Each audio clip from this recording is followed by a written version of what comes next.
Kannur vision success സ്റ്റോറിയിലേക്ക് പ്രിയ പ്രേക്ഷകർക്ക് സ്നേഹപൂർവ്വം സ്വാഗതം. സക്സസ് സ്റ്റോറിയുടെ ഈ എപ്പിസോഡിൽ നമ്മോടൊപ്പം ചേരുന്നത് എക്സൈസിൻ്റെ ജോയിൻറ്റ് കമ്മീഷണറായി വിരമിച്ച PK സുരേഷാണ്. അപ്പോൾ ഒരു സർക്കാർ ഉദ്യോഗസ്ഥൻ സർവീസിൽ നിന്ന് വിരമിച്ചാൽ എന്ത് സക്സസ് എന്ന് വേണമെങ്കിൽ പ്രേക്ഷകർക്ക് ആലോചിക്കാം. ഇതിലൊരു വ്യത്യാസമുണ്ട്. ഒരാൾ സർവീസിൽ നിന്ന് വിരമിച്ചതിന് ശേഷം അദ്ദേഹത്തിൻ്റെ മുഴുവൻ സമയവും സാമൂഹ്യ സേവന പ്രവർത്തന രംഗത്ത് മാറ്റിവെക്കുക. ഇപ്പോൾ അദ്ദേഹം വഹിക്കുന്ന പദവികൾ കേട്ടാൽ അദ്ദേഹത്തിൻ്റെ ഏതൊക്കെ മേഖലകളാണ് അദ്ദേഹം സഞ്ചരിക്കുന്നതെന്ന് നമുക്ക് മനസ്സിലാക്കാൻ പറ്റും. അദ്ദേഹം ഇപ്പോൾ ഒന്നുള്ളത് കണ്ണൂർ ഡിസ്ട്രിക്ട് ക്യാൻസർ കൺസോർഷ്യത്തിൻ്റെ വൈസ് പ്രസിഡൻ്റാണ്. അതുപോലെ തന്നെ മുഹമ്മദ് റാഫി ഫൗണ്ടേഷൻ്റെ വൈസ് പ്രസിഡൻ്റാണ്. ഫ്ലാഷ് ബാക്ക് എന്നൊരു സംഘടനയുണ്ട്, അതിൻ്റെ വൈസ് പ്രസിഡൻ്റാണ്. അതിൻ്റെ കൂടെ ടെലി ഫിറ്റ്നസ് ചലഞ്ചേഴ്സ് അതിൻ്റെ സ്ഥാപകനാണ്. ഇതിനൊക്കെ പുറമെ അദ്ദേഹം ജോലിയും ചെയ്യുന്നുണ്ട്. ഇന്ത്യയിലെ തന്നെ ഏറ്റവും വലിയ ക്യാൻസർ ഇൻസ്റ്റിറ്റ്യൂട്ടായ മലബാർ ക്യാൻസർ സെൻ്റർ വിജിലൻസ് ഓഫീസറുമാണ്. ഒരു മനുഷ്യന് സമസ്ത മേഖലകളും കൈവെക്കാൻ സാധിക്കുക എന്നുള്ളത് ചെറിയ കാര്യമല്ല. സംഗീതമുണ്ട്, ജീവകാരുണ്യ പ്രവർത്തനമുണ്ട്, സ്പോർട്സ് ഉണ്ട്, സാമൂഹ്യ സേവന രംഗത്തെല്ലാം അദ്ദേഹം സജീവ സാന്നിധ്യമാണ്. അപ്പോൾ ഒരു ജോയിൻറ്റ് എക്സൈസ് എന്ന് പറഞ്ഞാൽ അതൊരു വല്ലാത്ത വകുപ്പാണ്, നമ്മൾ കേട്ടിട്ടുണ്ടാവും. അതിനകത്ത് 28 വർഷത്തെ സർവീസ് അദ്ദേഹത്തിനുണ്ട്. 28 വർഷം. അദ്ദേഹത്തിൻ്റെ തുടക്കം എക്സൈസ് എന്തായിരിക്കുമെന്ന് നമുക്കൊന്ന് ആലോചിക്കാം. അദ്ദേഹം വിരമിക്കുമ്പോഴേക്കും ഏകദേശം ഒരു 15-16 IAS IPS ഓഫീസർമാർ അദ്ദേഹത്തിൻ്റെ മേലുദ്യോഗസ്ഥന്മാരായി വന്നിട്ടുണ്ടാകും. പഴയകാലത്തെ എക്സൈസിൻ്റെ പ്രവർത്തനങ്ങൾ. PK സുരേഷ് എന്ന ഉദ്യോഗസ്ഥൻ സർവീസിൽ നിന്ന് വിരമിക്കുമ്പോൾ ഒരു സാമൂഹ്യ സേവന രംഗത്തേക്ക് കടന്നു വരാനുള്ള മനസ്സ് എങ്ങനെ അദ്ദേഹത്തിന് രൂപപ്പെട്ടു? നമ്മൾ പല ഉദ്യോഗസ്ഥരെയും കണ്ടിട്ടുണ്ട്, വിശ്രമ ജീവിതം നയിക്കുക, അവനിലേക്ക് മാത്രം ഒതുങ്ങുന്ന ഉന്നത ഉദ്യോഗസ്ഥരെ നമ്മൾ കണ്ടിട്ടുണ്ട്. അതിൽ നിന്നും ഭിന്നമായി പലരും കേരളത്തിലുണ്ട്. അതിലൊരാളാണ് ശ്രീ PK സുരേഷ്. അപ്പോൾ സുരേഷിൻ്റെ ജീവിതത്തിലൂടെ നമുക്ക് ഇന്നത്തെ സക്സസ് സ്റ്റോറിയിൽ ഒന്ന് സഞ്ചരിക്കാം. പ്രേക്ഷകർക്കും ഒപ്പം സുരേഷിനും സക്സസ് സ്റ്റോറിയിലേക്ക് സ്വാഗതം. നമ്മൾ സക്സസ് സ്റ്റോറിയിൽ IAS IPS മന്ത്രിമാർ, സാധാരണക്കാർ, അങ്ങനെ വ്യത്യസ്ത മേഖലകളിൽ നിന്ന് ഒത്തിരി മനുഷ്യർ വന്നിട്ടുണ്ട്. പക്ഷേ ഒരു എക്സൈസ് ജോയിൻറ്റ് കമ്മീഷണർ ആദ്യമായിട്ടാണ്. എക്സൈസ് നയിക്കുമ്പോൾ ആളുകൾക്ക് 2 സ്മോൾ അടിക്കുന്നതിനെ കുറിച്ചാണ് തോന്നുക. അപ്പോൾ ഞങ്ങൾക്ക് താങ്കളുടെ ജീവിതത്തിലൂടെ ഒന്ന് സഞ്ചരിക്കാൻ ആഗ്രഹിക്കുന്നു. അപ്പോൾ ഒരാളെ അറിയണമെങ്കിൽ ആദ്യം അദ്ദേഹത്തിൻ്റെ ബാല്യം അറിയണം. ഒരു മനുഷ്യൻ്റെ ജീവിതത്തിലെ ഏറ്റവും വലിയ സർവകലാശാല എന്ന് പറയുന്നത് വീടാണ്. താങ്കളുടെ ജനനം എവിടെയാണ്? ഞാൻ തലശ്ശേരി സൈതാർപള്ളിക്കടുത്തുള്ള ഒരു വീട്ടിൽ ആണ് ജനിച്ചത്. വീട് എന്ന് പറയാനില്ല, അതൊരു പീഡിക മുറിയായിരുന്നു. അപ്പം ഞാനും അച്ഛനും അമ്മയും 4 മക്കളും അടങ്ങുന്ന ഒരു കുടുംബം. അച്ഛൻ കൂലിപ്പണിയായിരുന്നു, അമ്മ സാധാ വീട്ടമ്മ മാത്രമായിരുന്നു. എന്തായിരുന്നാലും വലിയ പ്രാരാബ്ദങ്ങൾ ചെറുപ്പകാലങ്ങളിലുണ്ടെങ്കിലും സാമ്പത്തിക പ്രയാസങ്ങളുണ്ടെങ്കിലും ഒരിക്കലും നമുക്ക് പട്ടിണി അറിയേണ്ടില്ല. അച്ഛൻ്റെ പേരെന്താണ്? അച്ഛൻ PK കൃഷ്ണൻ. എന്തായിരുന്നു അദ്ദേഹത്തിന്? അച്ഛൻ കൂലിപ്പണിയായിരുന്നു. കൂലിപ്പണി. അമ്മ K സരസ്വതി. എന്തായിരുന്നു ചെയ്തിരുന്നത്? ഒരു സാധാ വീട്ടമ്മയായിരുന്നു. 4 മക്കൾ. ആരൊക്കെയാണ് നിങ്ങളുടെ? മൂത്തയാൾ PK ശ്രീലത, രണ്ടാമത്തെ ആൾ PK ലതിക, മൂന്നാമത്തെ ആൾ ഞാനാണ്, നാലാമത്തെ ആള് സവിത PK. അപ്പോൾ 3 സഹോദരിമാർക്ക് ഒരു പൊന്നാങ്ങള. എങ്ങനെയായിരുന്നു ആ ഒറ്റമുറി വീട്ടിലെ ജീവിതം? നമുക്ക് ഇന്നതൊന്നും സങ്കല്പിക്കാൻ പറ്റാത്തൊരു കാലമാണ്. യെസ്, അത് നമ്മൾ ഉള്ളതുകൊണ്ട് പരമാവധി സന്തോഷിച്ച് ജീവിക്കുക എന്നുള്ളതാണ്. അപ്പോൾ അതിന് പിന്നെ നമ്മുടെ അച്ഛൻ അമ്മ വലിയ സപ്പോർട്ട് തന്നു. ഞാനതാ പറഞ്ഞത്, സാമ്പത്തിക പ്രയാസങ്ങൾ ഒരുപാടുണ്ടെങ്കിലും ഒരു ദിവസം പോലും പട്ടിണി കിടക്കുന്നില്ല. ഈ ഒറ്റമുറി വീടിലാണെങ്കിലും അതെ, പട്ടിണി കിടക്കേണ്ടി വന്നിട്ടില്ല. ഒറ്റമുറി, ഇന്ന് നിങ്ങൾ ഒത്തിരി മുറികളുള്ള വീട്ടിലാണ് താമസിക്കുന്നത്. ഈ ഒറ്റ മുറിയുള്ള വീട്ടിൽ 3 സഹോദരികൾക്കും മാതാപിതാക്കൾക്കും ഒപ്പം എന്ന് പറഞ്ഞാൽ 4, 2, 6 പേരാണ് ഒരു മുറിയിൽ. ആ ജീവിതം എങ്ങനെ ഉണ്ടായിരുന്നു? ദേശീയ പാതയുടെ ഒരു മുറിയല്ല ഞാൻ പറയുന്നത്, ഒരു പീഡിക മുറി. 1, 2, 3 നമുക്കറിയാലോ, 3 മുറികൾ. പാർട്ടീഷൻ ഒന്നുമില്ല, 1 2ലേക്ക് പോകും, 2 3 ഒരു റോ. ആ റോയിലാണ് ഒറ്റ മുറിയാണ്, പക്ഷെ അത് 3 റോ ആയി തിരിച്ചിരിക്കുന്നു. എങ്ങനെയായിരുന്നു ആ ഒരു കാലഘട്ടം? ആ കാലഘട്ടം എന്ന് പറഞ്ഞാൽ അതേപോലെ നമ്മുടെ വീടിനെ പോലെ, നമ്മൾ താമസിക്കുന്ന സ്ഥലത്തെ പോലെ ഉള്ള ഒരുപാട് കുടുംബങ്ങൾ അവിടെയുണ്ട്. ഒരുപാട് വളരെ സാമ്പത്തികമായി പ്രയാസങ്ങൾ അനുഭവിക്കുന്ന ഒരുപാട് ആളുകളുണ്ട്. കൂടുതലും മുസ്ലിം കമ്മ്യൂണിറ്റിയിലുള്ള ആളുകളായിരുന്നു. പക്ഷെ എന്നിരുന്നാലും നമ്മുടെ ആ ജീവിതത്തിൽ വലിയ ഇഴയെടുപ്പുണ്ടായിരുന്നു. എല്ലാ കുടുംബങ്ങളുമായിട്ടും നല്ല ഇഴയടുപ്പം വന്നിട്ടുണ്ടായിരുന്നു. അത് തന്നെയായിരുന്നു ആ ജീവിതത്തിൻ്റെ ഏറ്റവും മാധുര്യവും. എല്ലാ നെയ്ബേഴ്സും നമ്മുടെ അയൽക്കാരുമായിട്ടൊക്കെയുള്ള കൊടുക്കൽ വാങ്ങലുകൾ, സൗഹൃദം പങ്കുവെക്കുക, ഓണമായാലും വിഷുവായാലും ക്രിസ്മസ് ആയാലും പെരുന്നാളായാലും പരസ്പരം അങ്ങോട്ടും ഇങ്ങോട്ടും പോവുക. അതൊരു ജീവിതത്തിൻ്റെ ഏറ്റവും മറക്കാനാവാത്ത അല്ലെങ്കിൽ എന്താ പറയുക ഏറ്റവും സന്തോഷകരമായൊരു അനുഭവമാണത്. ആ കാലഘട്ടത്തിൽ താങ്കളുടെ ഓർമ്മയിൽ കടന്നു വരുന്ന ഏറ്റവും മധുരിക്കുന്ന ഒരു പങ്കുവെക്കൽ എന്താണ് പറയാൻ കഴിയുക? ഏറ്റവും മധുരമേറിയത് എന്ന് ഞാൻ ലൈൻ മുറിയിൽ എത്ര കാലം ജീവിച്ചിട്ടുണ്ട്? ഏതാണ്ട് എനിക്ക് 24 വയസ്സ് ജോലി കിട്ടി. ആ കാൽ നൂറ്റാണ്ട് കാലം അവിടെയാണ്, ജനനം മുതൽ. അത് കഴിഞ്ഞ് വീണ്ടും 4 വർഷം അവിടെ ഉണ്ടായി. അപ്പം 30 വർഷം 28 വർഷം ലൈൻ മുറിയിലാണ് താമസിച്ചത്. അവിടെ ഏറ്റവും സന്തോഷം നൽകിയ ഒരു അനുഭവം പറയാൻ പറ്റുമോ? സന്തോഷം നൽകുന്ന പറഞ്ഞാൽ ആ ജീവിതത്തിൽ എനിക്ക് എക്സൈസ് ഇൻസ്പെക്ടറായി ജോലി കിട്ടി. അപ്പം നേരത്തെ തന്നെ അതിൻ്റെ അകത്ത് റാങ്ക് ലിസ്റ്റിൽ വന്നിരുന്നു. അപ്പോൾ റാങ്ക് ലിസ്റ്റിൽ വന്നു. പിന്നെ ഞാനത് തിരുവനന്തപുരത്ത് പോയിട്ടാണ് റാങ്ക് ലിസ്റ്റിൽ നിന്നും അപ്പോയിൻമെൻറ്റ് ഓർഡർ നേരിട്ട് കൈപ്പറ്റാണ് ചെയ്തത്.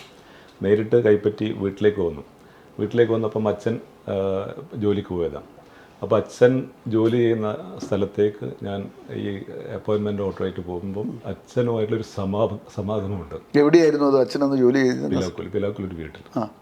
അപ്പം അച്ഛൻ കെട്ടിപ്പിടിച്ചുകൊണ്ട് ഒരു വല്ലാത്തൊരു അനുഭവമായിരുന്നു. ഒറ്റ മകനാണ്, അവനൊരു സർക്കാർ ജീവനക്കാരനായിരുന്നു, ആയി തീർന്നിരിക്കുന്നു. അച്ഛൻ്റെ കണ്ണീരാണ് ഇപ്പം എൻ്റെ കണ്ണിൽ. അതല്ലേ, അത്രയും വൈകാരികമാണ് ആ രംഗം. വിദ്യാഭ്യാസ കാലം എവിടെയായിരുന്നു? എവിടെയാണ് പ്രാഥമിക വിദ്യാഭ്യാസം? ചാലിയ യു പി സ്കൂളിലാണ്. Chaliya U P school 7th വരെ. അത് കഴിഞ്ഞ് സെന്റ് ജോസഫ്സ്. റെയിൽവേ ട്രാക്കിനോട് ചേർന്നുള്ള ഫുട്ബോൾ കളിച്ചും ക്രിക്കറ്റ് കളിച്ചും. അവിടുത്തെ ഒരു അനുഭവം എങ്ങനെയാണ്? എത്രാം ക്ലാസ് വരെ അവിടെ പഠിച്ചത്? 7 വരെ. എന്തായിരുന്നു? ചാലിയ എന്ന റെയിൽവേ ട്രാക്കിനോട് ചേർന്നുള്ളതാണ്. അത് പിന്നെ ഇപ്പൊ അവിടെയുള്ള ടീച്ചർമാർ എനിക്കിപ്പോ എന്നെ സംബന്ധിച്ച് ഈ മലയാളത്തിലുള്ള ഒരു അക്ഷരം പോലും എനിക്ക് തെറ്റില്ല, സംശയം ഉണ്ടാവില്ല മലയാളം എഴുതുമ്പോൾ. അപ്പോൾ അതിനുള്ള കാരണം അവിടുത്തെ ടീച്ചർമാരാണ്. ആരാണ് ഓർമ്മയിൽ ഏറ്റവും മധുരിക്കുന്ന ടീച്ചർമാരാണ്? ടീച്ചർമാർ എന്ന് പറയുമ്പോൾ ലക്ഷ്മി ടീച്ചർ ഉണ്ടായിരുന്നു, കുഞ്ഞിരാമൻ മാസ്റ്റർ ഉണ്ടായിരുന്നു.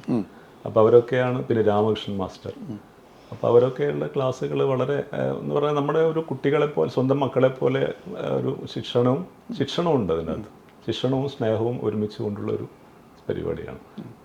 ആ ചെറിയ സ്കൂളിൽ 7ാം ക്ലാസ് വരെ പഠിച്ചു. ആ സ്കൂൾ കാലഘട്ടത്തിലെ ഏറ്റവും വേദനിപ്പിക്കുന്ന ഒരു അനുഭവം പറയാൻ പറ്റുമോ? നൊമ്പരപ്പെടുത്തിയ, മനസ്സിൽ നിന്നും ഏത് കുട്ടികളുടെ ബാല്യത്തിലും ചില ഓർമ്മകൾ ജീവിതത്തിലുടനീളം നമ്മളെ കൂടെ ഉണ്ടാവും. നൊമ്പരവും സന്തോഷവും. നൊമ്പരപ്പെടുത്തിയ ഒരു ഓർമ്മ പറയാൻ പറ്റുമോ? ഇല്ല, സ്കൂളിൽ പഠിക്കുമ്പോൾ, ചാലിയ സ്കൂൾ പഠിക്കുമ്പോൾ അങ്ങനെ ഒരു നൊമ്പരപ്പെടുത്തുന്ന ഓർമ്മകളൊന്നും ഇല്ല. സന്തോഷം നൽകിയ ഓർമ്മകളായിരുന്നു. ഏറ്റവും പ്രിയപ്പെട്ട ഒരു ഓർമ്മ അത് ആ കുട്ടികളായ രീതിയിലുണ്ടാകുന്ന ഒരു ഓർമ്മ എന്ന് പറയുന്നത് അന്ന് എനിക്കൊരു സമ്മാനം കിട്ടിയതാണ്. അപ്പം അത് ഈ പ്രൈസ് ഉണ്ടായിരുന്നു. അപ്പം പ്രൈസ് എന്ന് പറയുമ്പോൾ ഒരു 51 to ഒരു മിഠായി വാങ്ങിക്കഴിഞ്ഞാൽ അതിൻ്റെ ഒരു നമ്പർ ഉണ്ടാവും, നമ്പർ ഒപ്പിക്കണം. അപ്പം 51 to 55 ഒപ്പിക്കണം. അതിൻ്റെ അകത്ത് 53 തീരെ കിട്ടാത്തൊരു നമ്പറാണ്. അപ്പോൾ 5 പൈസ കൊടുത്ത് വാങ്ങുന്ന മിഠായിൻ്റെ കൂടെ ഈ ഒരു കടലാസ് ഉണ്ടാവും. അപ്പം എനിക്ക് ഭാഗ്യത്തിന് ഒരു 53 കിട്ടി. അന്ന് കിട്ടിയത് ഒരു റേഡിയോ ആണ്. ആ കാലത്ത് ഒരു 10-300, ഞാൻ 7ാം ക്ലാസ് പഠിക്കുന്ന കാലം എന്ന് പറയുമ്പോൾ എനിക്കൊന്ന് 75-76 ആണ്. അന്ന് 350 രൂപയുള്ള ഒരു ഫിലിപ്സിന്റെ റേഡിയോ കിട്ടി. അതൊരു വലിയൊരു ഇതായിട്ട് ബമ്പർ സമ്മാനമാണ് അന്നത്തെ കാലത്ത്. 76 350 രൂപ ഇന്നത്തെ 3 ലക്ഷം രൂപ വിലയുള്ള സാധനമാണ്. അത്രയും വാല്യൂ ആണ്. അതിനുശേഷം high school saint Joseph's 8, 9, 10 saint Joseph പഠിച്ചു. എന്താണ് ആ കാലഘട്ടം? പിന്നെ അതൊരു പുതിയൊരു അനുഭവമായിരുന്നു ഒരു സെന്റ് ജോസഫ് എന്ന് പറയുന്നത്. എനിക്ക് ആദ്യകാലത്ത് അത് ഉൾക്കൊള്ളാൻ സാധിച്ചിട്ടില്ല. കാരണം എന്ന് പറഞ്ഞാൽ എൻ്റെ ഒരു ബാക്ക്ഗ്രൗണ്ട്, അച്ഛൻ കൂലിപ്പണി എന്നുള്ളൊരു ബാക്ക്ഗ്രൗണ്ട്, അതിൻ്റെ ആ ഒരു പ്രയാസം എന്ന് പറഞ്ഞാൽ എനിക്ക് എൻ്റെ വീട് തന്നെ മറ്റുള്ളവർ കാണിച്ചു കൊടുക്കാൻ വലിയ പ്രയാസം ഉണ്ടായിരുന്നു. അപ്പം ഞാൻ അവിടെ സെന്റ് ജോസഫിൽ എത്തിയപ്പോഴും, കാരണം കൂടെയുള്ള ആൾക്കാരൊക്കെ മക്കള് എഞ്ചിനീയേഴ്സിന്റെ മക്കള്, ഡോക്ടേഴ്സിന്റെ മക്കള്, ഹൈ പ്രൊഫൈൽ ആളുകളുടെ കൂടെയാണ് ഞാനുള്ളത്. അപ്പൊ അതെനിക്കൊരു അപകർഷതാ ബോധം ആദ്യം ഉണ്ടാക്കിയിട്ടുണ്ടായിരുന്നു. അപ്പോൾ അത് കൊണ്ട് തന്നെ ഈ എൻ്റെ വീട് ഇന്ന സ്ഥലത്താന്ന് പറഞ്ഞു കൊടുക്കാൻ എനിക്കൊരു ബുദ്ധിമുട്ട്. കാരണം അവരെ ഫ്രണ്ട്സിനെ എൻ്റർടൈൻ ചെയ്യണം, അതിനുള്ള സൗകര്യങ്ങളില്ല. അപ്പം അങ്ങനെയൊക്കെ ആയിരുന്നു. പക്ഷെ എന്നിരുന്നാലും കുറച്ച് കഴിഞ്ഞപ്പോൾ നല്ല സുഹൃത്തുക്കളെ കിട്ടി. ആ സൗഹൃദം ഇപ്പോഴും നിലനിൽക്കുകയാണ്. ആരൊക്കെയാണ് ആ കാലഘട്ടത്തിൽ കൂടെ ഉണ്ടായിരുന്നത്? ഒരു സിറാജ്, പിലാക്കണ്ടി സിറാജ്. അപ്പം നമ്മൾ പിന്നെ SSLCയും ഒക്കെ ഒരുമിച്ചുണ്ടായിരുന്നു. പിന്നെ പ്രീ ഡിഗ്രിക്ക് നമ്മൾ ഒരുമിച്ചുണ്ടായിരുന്നു. പിന്നെ KK പൊതുവാളിൻ്റെ മകൻ KK ശിവരാജ് ഉണ്ടായിരുന്നു. പിന്നെ നൗഷാർ ഉണ്ടായിരുന്നു. അങ്ങനെ നല്ല സൗഹൃദ വലയുണ്ടായിരുന്നു. ആ സൗഹൃദങ്ങൾ ഇന്ന് നിലനിൽക്കുന്നു. ഈ 10ാം ക്ലാസ് എന്ന് പറഞ്ഞാൽ തലശ്ശേരിക്ക് അത്യാവശ്യം വിദ്യാർത്ഥി രാഷ്ട്രീയമുള്ള സ്ഥലം. രാഷ്ട്രീയത്തിലുണ്ടായിരുന്നു ആ സമയത്ത്? ഉണ്ടായിരുന്നു, വിദ്യാർത്ഥി രാഷ്ട്രീയത്തിലുണ്ടായിരുന്നു. ഏതിലായിരുന്നു സജീവമായിട്ടുണ്ടായിരുന്നു? ഇടതുപക്ഷ സംഘടന സഹയാത്രികനായിരുന്നു. പിതാവ് ഇടതുപക്ഷത്തായിരുന്നു ഉണ്ടായിരുന്നു. അദ്ദേഹം പറയുക പിന്നെ കമ്മ്യൂണിസ്റ്റ് പാർട്ടിന്റെ മെമ്പറൊക്കെ ആയിരുന്നു, പാർട്ടി മെമ്പറായിരുന്നു കാലഘട്ടത്തിൽ. പ്രവർത്തനമായിരുന്നു. ഈ ചുമട്ടുതൊഴിലാളിയായിട്ട് അദ്ദേഹം ചുമട്ടുതൊഴിലാളിയല്ല, അദ്ദേഹം പിന്നെ വൈറ്റ് വാഷ് പെയിന്റിങ്ങിന്റെ ജോലിയായിരുന്നു അല്ലെ? സംഘടനാ രംഗത്ത് ഭാരവാഹിത്വത്തിലൊക്കെ ഉണ്ടായിരുന്നു. ഭാരവാഹിത്വമുണ്ടായി. പിന്നീട് അദ്ദേഹം നമ്മുടെ വീടിന്റെ പടിഞ്ഞാറ് ഭാഗത്തുള്ള ഒരു കൈവട്ടം ശ്രീനാരായണ മഠമുണ്ട്, അതിന്റെ ഭാരവാഹിയൊക്കെയായിരുന്നു. അപ്പോൾ ശ്രീനാരായണ ഈ ആശയങ്ങളിൽ വലിയ താല്പര്യമുള്ള വ്യക്തിയായിരുന്നു. താല്പര്യം ഉണ്ടായിരുന്നു. ഈ അത് കഴിഞ്ഞ് പ്രീ ഡിഗ്രി ഡിഗ്രി ബ്രണ്ണൻ കോളേജും ഡിഗ്രിയും ബ്രണ്ണൻ കോളേജാണ്. എന്താണ് ബ്രണ്ണൻ കോളേജ് കാലഘട്ടം? ബ്രണ്ണൻ കോളേജ് എന്ന രാഷ്ട്രീയം കുറിച്ച് സ്ട്രോങ് ആവുമല്ലോ. അതെ. ബ്രണ്ണൻ കോളേജിൻ്റെ ഒരു പ്രശ്നം എന്ന് പറഞ്ഞാൽ, ബ്രണ്ണൻ കോളേജ് ആദ്യത്തെ 2 വർഷം പ്രീ ഡിഗ്രി കാലം നമുക്ക് കൃത്യമായി അതിൻ്റെ എല്ലാവിധ നിറങ്ങളോടും വർണ്ണങ്ങളോടും കൂടി ആഘോഷിക്കാൻ സാധിച്ചില്ല എന്നുള്ളതാണ്. കാരണം അന്ന് പ്രീ ഡിഗ്രിയിൽ ഈവനിങ് ഷിഫ്റ്റാണ്. ഈവനിങ് ഷിഫ്റ്റ് എന്ന് പറഞ്ഞാൽ ആണുങ്ങൾ മാത്രമുള്ള ഒരു സംഭവമാണ്. അപ്പം 1 മണിക്ക് 1:15 ക്ലാസ് തുടങ്ങി കഴിഞ്ഞാൽ 2-3 മണിയാകുമ്പോഴേക്കും ആൾക്കാരെല്ലാം പോകും. പിന്നെ ശൂന്യമായ ക്യാമ്പസാണ് ഉണ്ടാവുക. രാവിലെകളാണ് അതിൻ്റെ ഒരു സജീവത. ശൂന്യമായ ക്യാമ്പസിലാണ് പ്രീ ഡിഗ്രി പഠനം പൂർത്തിയാക്കിയത് അല്ലേ? ഒരു അങ്ങനെ വേണമെന്ന് പറയാം. കാരണം ആ ഒരു സജീവതയും രാഷ്ട്രീയത്തിൻ്റെയും ഒക്കെ, കാരണം എല്ലാം ഉച്ചയാകുമ്പോഴേക്ക് ഇതെല്ലാം കെട്ടടങ്ങും. ഉച്ചയ്ക്ക് ശേഷം നമ്മൾ കുറച്ച് ആൾക്കാർ മാത്രമേ അവിടെ ഉണ്ടാവും. ഡിഗ്രിക്കാരെല്ലാം പോയി. പിന്നെ പ്രീ ഡിഗ്രിയിലെ ആണുങ്ങൾ മാത്രമുള്ള ഒരു സംഭവമായിട്ട് ഒരു ഡിഗ്രി കാലം എങ്ങനെയാണ്? ആ ഡിഗ്രി കാലം എങ്ങനെയാണ്? കാരണം ബ്രണ്ണൻ കോളേജ് ക്യാമ്പസ് എന്ന് പറഞ്ഞാൽ സംഘർഷഭരിതമാണ്. അഷ്റഫ് എന്ന രക്തസാക്ഷി ഉണ്ടായ ഒടുവിൽ അങ്ങനെ എപ്പോഴും സംഘർഷപൂരിതമായ ഒരു അന്തരീക്ഷമുള്ള ഒരു ക്യാമ്പസ് ആയിരുന്നു അത്. മാത്രമല്ല പ്രഗത്ഭരായ വിജയൻ മാഷും പ്രൊഫസർ G. കുമാരപ്പള്ളി ഉൾപ്പെടെയുള്ള പ്രഗത്ഭരായ അധ്യാപകർ വന്നുപോയ ക്യാമ്പസ്. എങ്ങനെയാണ് അതിനെ കാണുന്നത്? ഞാൻ പഠിക്കുന്ന സമയത്ത് MN വിജയൻ മാഷ് ഉണ്ടായിരുന്നു, ONV ഉണ്ടായിരുന്നു, ലീലാവതി ടീച്ചർ ഉണ്ടായിരുന്നു. അവരൊക്കെയുള്ള വളരെ പിന്നെ സൃഷ്ടിപരമായി ഔന്നത്യത്തിലുള്ള ഒരുപാട് മഹാരഥന്മാരായ ആളുകളുടെ സമയത്ത് തന്നെയാണ് ഞാൻ അവിടെ പഠിച്ചിട്ടുണ്ടായിരുന്നത്. പക്ഷേ ഞാൻ എന്തുകൊണ്ടോ പിന്നെ കെമിസ്ട്രിയാണ് എൻ്റെ പ്രധാനപ്പെട്ട ഐച്ഛിക വിഷയം പ്രധാനപ്പെട്ടെടുത്തത്. പിന്നീട് സെക്കൻഡ് ലാംഗ്വേജ് എന്ന് പറയുന്നത് പിന്നെ ഹിന്ദിയായിരുന്നു. അതുകൊണ്ട് തന്നെ ONV സാറിൻ്റെയും പിന്നെ MN വിജയൻ മാഷയുടെയും ഒക്കെ ക്ലാസ്സുകൾ കേൾക്കാനുള്ള അവസരം എനിക്ക് നേരിട്ടുണ്ടായിരുന്നില്ല. എന്നിരുന്നാലും ചിലപ്പോഴൊക്കെ ക്ലാസ് മാറിയിരിക്കാമല്ലോ. അപ്പോൾ അങ്ങനെ MN വിജയൻ മാഷയുടെ ക്ലാസ്സിലൊക്കെ പോയിരിക്കാറുണ്ട്. അപ്പോൾ അദ്ദേഹത്തിൻ്റെ ക്ലാസ്സുകളൊക്കെ ചിതയിലെ വെളിച്ചം അദ്ദേഹം തന്നെ എഴുതിയത്, അദ്ദേഹം തന്നെ പഠിപ്പിക്കുന്നുണ്ടായിരുന്നു. അപ്പോൾ അതൊക്കെ കേട്ടിട്ടുണ്ടായിരുന്നു. ഈ വിജയൻ മാഷും പാർട്ടിയും തമ്മിലും ഉരസുന്ന സമയത്തൊക്കെ താങ്കൾ കോളേജിലുണ്ടോ? ആ സമയത്തില്ല. നമ്മൾ പഠിക്കുന്ന സമയത്ത് അദ്ദേഹം CPM സഹയാത്രികനായിരുന്നു. പിന്നീടാണ് അദ്ദേഹം പാർട്ടിയുമായി ദേശാഭിമാനിയുടെ എഡിറ്ററൊക്കെ ആയിരുന്നല്ലോ. പിന്നീടാണ് അദ്ദേഹം അത് ഒരാശയ ഭിന്നത വന്ന് പ്രസിദ്ധിയിൽപ്പെട്ടത്. ഈ വിദ്യാർത്ഥി രാഷ്ട്രീയത്തിൽ അന്നേരം സജീവമായിരുന്നു? ഞാൻ പ്രീ ഡിഗ്രിക്ക് അത്രയും ഉണ്ടായിരുന്നില്ല. എന്നാൽ ഡിഗ്രിയിലാകുമ്പോഴേക്കും കുറച്ചും കൂടെ സജീവം. സംഘടനാ ഭാരവാഹിത്വത്തിലേക്ക് വന്നായിരുന്നു? സംഘടനാ ഭാരവാഹിത്വമല്ല, അവിടെ യൂണിവേഴ്സിറ്റി യൂണിയൻ കൗൺസിലായിട്ട് മത്സരിച്ചിരുന്നു. എന്നിരുന്നാലും 13 വോട്ടിന് തോറ്റുപോയി. ആരൊക്കെയായിരുന്നു ആ കാലഘട്ടത്തിൽ? ആ സമയത്ത് പിന്നെ എനിക്ക് തോന്നുന്നു നല്ല സജീവമായ എതിർപക്ഷം ഉണ്ടായിരുന്നു. ഇന്നത്തെ പോലെ ഒരു ഏകപക്ഷീയമായ ഒരു രീതിയായിരുന്നില്ല. ആരാണ് അന്ന്? KSU നല്ല സ്ട്രോങ്. താങ്കളുടെ പക്ഷത്ത് ആരൊക്കെ ഉണ്ടായിരുന്നു? SFIയുടെ പക്ഷത്തെ ഞാൻ പ്രീ ഡിഗ്രി വരുന്ന സമയത്ത് ജെയിംസ് മാത്യു ആയിരുന്നു അതിൻ്റെ ഏറ്റവും ടോപ്പിൽ ലീഡർ ആയിട്ടുണ്ടായിരുന്നു. അത് പ്രീ ഡിഗ്രി കഴിഞ്ഞ ശേഷം ജെയിംസ് മാത്യുവിന് തന്നെ അതിൻ്റെ SFIയുടെ ചുമതല, ബ്രണ്ണൻ കോളേജിന് ചുമതല ഉണ്ടായിരുന്നു. ആ ഒരു രീതിയിലായിരുന്നു മുന്നോട്ട് പോരുന്നത്. എതിർപക്ഷത്ത് KSUവിൻ്റെതാണെങ്കിൽ സജി മാറോളി വളരെ സജീവമായിട്ടുണ്ടായിരുന്ന സമയത്താണ്. അപ്പം ഒരു സീറ്റ് മിക്കവാറും SFI കിട്ടും, മറ്റു സീറ്റ് KSUവിന് കിട്ടുന്ന ഒരു രീതി ആയിരുന്നു ഞാൻ പഠിക്കുമ്പോണ്ട്. അത് യൂണിവേഴ്സിറ്റി യൂണിയൻ കൗൺസിലേഴ്സ്. അതേസമയത്ത് ജനറൽ സീറ്റുകൾ കൂടുതലും SFIക്ക് ഉണ്ടാവും. എന്നിരുന്നാലും UUC ഇങ്ങനെ പങ്കുവെക്കുന്ന ഒരു രീതി ഉണ്ടായിരുന്നു. ആ ഒരു ഇതിലാണ് ഞാനും 13 വോട്ടിന് തോറ്റത്. താങ്കളുടെ കൂടെ ഇടതുപക്ഷത്ത് ആരൊക്കെ അന്ന് ഉണ്ടായിരുന്നില്ല പ്രമുഖർ? വിനോദ് ശംബ്ലോൻ ഉണ്ടായിരുന്നു, പബ്ലിക് പ്രോസിക്യൂട്ടർ ആയിട്ട്. പിന്നെ ഇപ്പോഴത്തെ അജിത്ത് ഇപ്പോഴത്തെ പബ്ലിക് പ്രോസിക്യൂട്ടർ ജൂനിയർ ആയിരുന്നു. പിന്നെ ഉമ്മർ ഉണ്ടായിരുന്നു, ഉമ്മർ TK എഴുത്തുകാരൻ ഉമ്മർ TK ഉണ്ടായിരുന്നു. പിന്നെ പരമേശ്വരൻ ഉണ്ടായിരുന്നു, ദേശാഭിമാനിലുണ്ടായിരുന്ന എൻ്റെ സീനിയറായിട്ട്. പ്രഗത്ഭരായ ആളുകളൊക്കെ സഹപാഠികളായിട്ടുണ്ടായിരുന്നു. കോളേജ് കാലഘട്ടത്തിൽ തോൽവി അറിഞ്ഞിട്ടുണ്ടോ പഠനത്തിൽ? പഠനത്തിൽ തോൽവി അറിഞ്ഞിട്ടില്ല എന്ന് പറഞ്ഞാൽ നമ്മുടെ ഇപ്പം ഫസ്റ്റ് ഇയർ സെക്കൻഡ് ഇയർ ഒക്കെ കഴിയുമ്പോൾ നമുക്ക് ചിലപ്പം തോക്കുമല്ലോ, പക്ഷെ അത് പിന്നീട് കൂട്ടിയെടുക്കും. എങ്ങനെയാണ് എക്സൈസിൽ എത്തുന്നത്? എക്സൈൽ ഞാൻ അത് കഴിഞ്ഞ ശേഷം BEdനും കൂടെ പോയിട്ടുണ്ടായിരുന്നു. അത് പിന്നെ ഞാൻ അത് പറയാൻ വിട്ടുപോയത്, ഞാൻ നേരത്തെ പറഞ്ഞു സാമ്പത്തിക പ്രയാസം ഉണ്ടായിരുന്നു വീട്ടിൽ. അത് നമുക്കൊരു പരിധി വരെ പട്ടിണി അറിയാണ്ട് പോയി, പക്ഷെ അത് കടങ്ങളിങ്ങനെ കൂടി അവസ്ഥയുണ്ടായിരുന്നു. അപ്പോൾ ഇതിൽ നിന്നും ഒരു മോചനം കിട്ടണം എന്നുള്ളത് കൊണ്ട് തന്നെ ഞാൻ പ്രീ-ഡിഗ്രി കാലഘട്ടത്തിൽ തന്നെ ട്യൂഷൻ ആരംഭിച്ചു. അപ്പോൾ രാവിലെയും വൈകിട്ടും. എവിടെയാണ് ട്യൂഷൻ എടുത്തത്? വീടിനടുത്തുള്ള 2-3 വീടുകളിൽ. അങ്ങനെ കഴിഞ്ഞു. പിന്നെ ഡിഗ്രി ഉള്ള സമയത്തും ഇത് കുറച്ചും കൂടെ ഒന്ന് ഡെവലപ്പ് ചെയ്തെടുത്തു. ഡിഗ്രി കഴിഞ്ഞ ശേഷം അത് നന്നായിട്ട് മാറ്റി ഞാൻ. അത് പിന്നെ എൻ്റെ വീടിനടുത്തും തിരുവങ്ങാട് ഞാൻ പഠിച്ച സ്കൂളിനോട് ചേർന്നുള്ള ഒരു മുറി ഉണ്ടായിരുന്നു. അപ്പോൾ ആ മുറിയിലും രാവിലെയും വൈകുന്നേരം ക്ലാസ് എടുത്തു. അപ്പോൾ ഒരു സമയത്ത് എനിക്ക് തോന്നുന്നു 180-180ഓളം കുട്ടികൾ SSLCയിൽ മാത്രം ഉണ്ടായിരുന്നു. ക്ലാസ് എടുത്തിരുന്നു. SSLCയിൽ മാത്രം 180ഓളം കുട്ടികളുണ്ടായിരുന്നു. ഈവൻ ഷംസീറും ഉൾപ്പെടെയുള്ളവർ എൻ്റെ ഇപ്പോഴത്തെ സ്പീക്കർ AN ഷംസീർ ഉണ്ടായിരുന്നു. അപ്പം പിന്നെ അതുകൊണ്ട് തന്നെ പിന്നീട് എനിക്ക് ഒരു ഇപ്പോഴത്തെ നിയമസഭ അധ്യക്ഷന്റെ ഗുരുവാണ് അല്ലേ? ക്ലാസ് എടുത്തിരുന്നു. അധ്യാപകനാണല്ലോ, അധ്യാപകനാകുമ്പോൾ ഗുരുവാണല്ലോ. യെസ്. അപ്പം അതുകൊണ്ട് ആ ഒരു തലമുറയിൽ സൈതാരപ്പള്ളി ഭാഗത്തുള്ള ആ ഒരു തലമുറയിലുള്ള ഒരുപാട് കുട്ടികളെ ഷംസീർ നന്നായി പഠിക്കുമായിരുന്നു. ഇന്ന് ഊർജ്ജസ്വലനായ നേതാവാണ് കേരളത്തിൽ. നന്നായിട്ട് മാത്സ് ഇംഗ്ലീഷും ഇംഗ്ലീഷ് മീഡിയം തന്നെയായിരുന്നു. അല്ല, അദ്ദേഹത്തിന്റെ ഇംഗ്ലീഷ് വളരെ സ്ഫുടതയുള്ള ഏറ്റവും നന്നായി എനിക്ക് തോന്നുന്നത് ഇന്ന് നിയമസഭയിൽ ഏറ്റവും നന്നായി ഇംഗ്ലീഷ് കൈകാര്യം ചെയ്യുന്ന ഒരു സാമാജികൻ അദ്ദേഹമാണ്. അതുപോലെ SSLCക്കും നല്ല മാർക്ക് ഉണ്ടായിരുന്നു. അല്ല, ആ സമയത്ത് ഞാൻ പറഞ്ഞത് പിന്നെ ആ സൈതാരപ്പള്ളി, പിലാക്കൂൽ, ഗോവലപ്പെട്ട ഭാഗത്തുള്ള ഒരുപാട് ആ തലമുറയിൽ ഒരുപാട് പേര് ക്ലാസ് കൊടുക്കാനുള്ള ഒരു അവസരം എനിക്ക് കിട്ടിയിട്ടുണ്ട്. ആ ഒരു ബന്ധം ഇപ്പോഴും നല്ല രീതിയിൽ ഊഷ്മളമായി നിലനിൽക്കുകയാണ്. അതിനുശേഷം BEdന് പോകാനുള്ള സാഹചര്യം എങ്ങനെ ഉണ്ടായിരുന്നു? BEdന് പോയി അപ്പം എനിക്കൊരു അധ്യാപകനാവുക എന്നുള്ള ഒരു തോന്നൽ അതോടുകൂടി ഉണ്ടായി.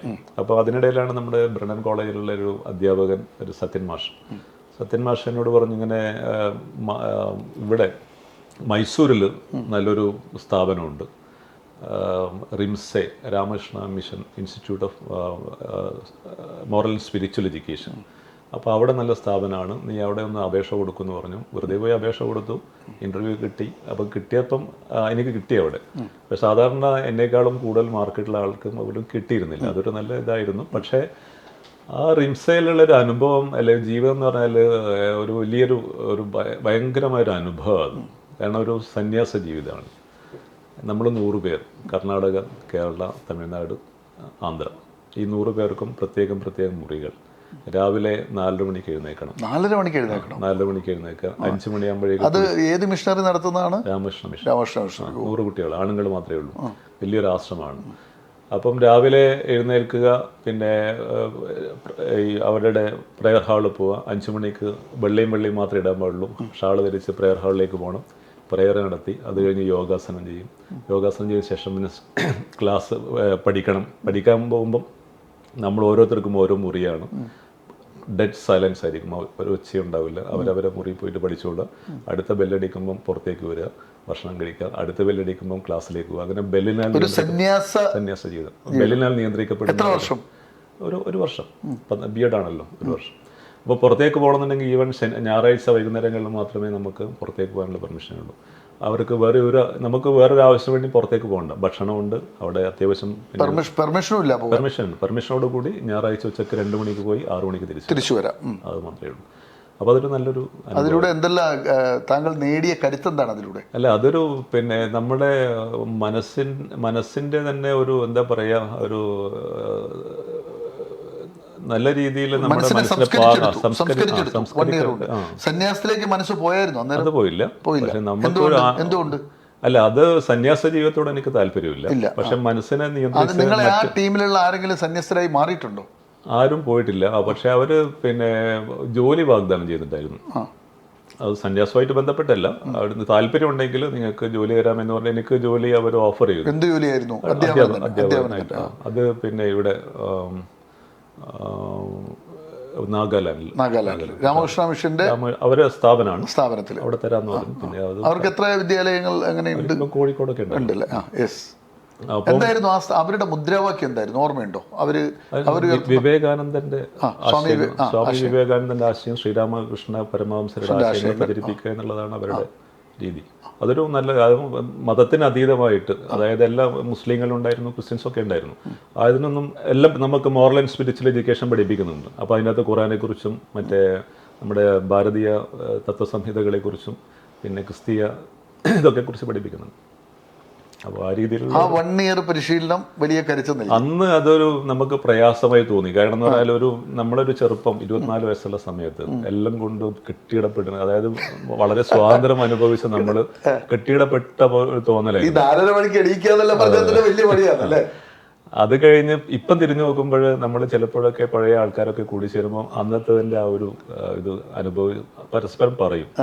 വിവേകാനന്ദന്റെയും ശ്രീരാമകൃഷ്ണ പരമഹംസന്റെയൊക്കെ ആശയങ്ങൾ എത്രമാത്രം സ്വാധീനിച്ചു ജീവിതത്തിൽ?